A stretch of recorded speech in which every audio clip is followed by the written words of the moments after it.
I can fly. Caitlin Claire McBride was the girl on the flying trapeze. Her sun-streaked blonde hair streamed behind her as she soared above the crowd on the Mexican cloud swing. Thick stage makeup concealed her freckles, scarlet smudging her mouth, which she had always thought was too Cupid cutesy.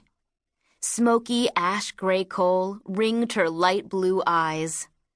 The soaring melody of Alegria moved through her like blood.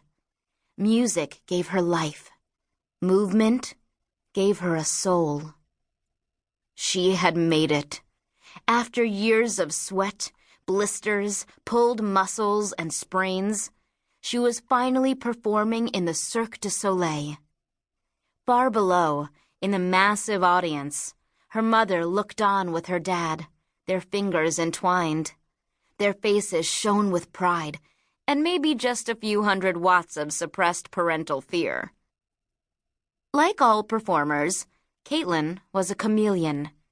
Away from the spotlight, she was a tanned California girl who preferred Indian print camisoles, jeweled flip-flops, and big sunglasses decorated with flowers. But now, she looked like a dramatic flamenco dancer, and much older than 16. She wore a black beaded leotard trimmed with stiff silver lace.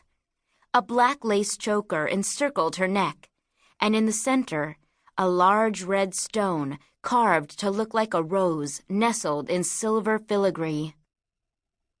The Mexican cloud swing was Caitlin's specialty, and she pumped her legs back and forth as she sat in the V created by the 2 long pieces of white braided cotton fibers. A kind of crazy mania worked its way through her as she breathed deeply, preparing herself for her last trick, her death-defying escape from gravity. I'm the only one here who can fly. She swung higher, then grabbed the rope dangling from the complicated overhead rigging and, with practiced circular motions of her foot, looped it around her right ankle. The familiar texture of the cotton rubbed against the toughened skin. She looked delicate, but like all dancers and gymnasts, she was made of muscle. Cool air expanded her lungs as she leaped, arching like a swimmer and grabbing the V as it went taut. Gracefully, she held the pose as applause washed over her. Scarlet rose petals showered her from overhead, high in the rigging, and at the crescendo, she defiantly let go. Thrusting back her arms, she raised her chin, ignoring the forbidden camera flashes. Fearless. Of course she was.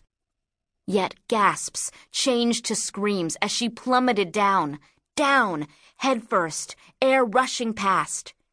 In that split second, her joy flashed into panic. The net's gone! The ground rushed up, and she flailed wildly. I'm going to die! Then, the floor split open. From the deep, jagged fissure, flames shot up, straight at her.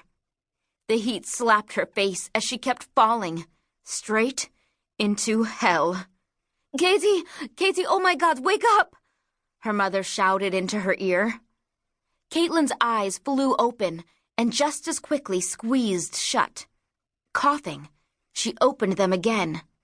Half smothered in smoke, she was lying on the sofa in the TV room, and her right arm was slung over her mom's wiry shoulder.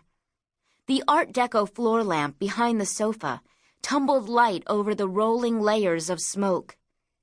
The feet of the sofa rattled like a machine gun against the hardwood floor. The plaster ceiling was breaking off in chunks. Her mom was wearing her old Japanese bathrobe. Nothing else. Earthquake, Caitlin slurred. Her gymnastics coach had given her something to take for the swelling and pain after she had twisted her ankle in practice, and it had knocked her out. Alors, vita! Her mom was losing it, screaming at her in French to hurry. She yanked on Caitlin's arm, then draped her across her back like a firefighter and began to straighten her legs. Caitlin slid off, grabbing her mother's wrist, trying to fan the smoke away as she doubled over, coughing.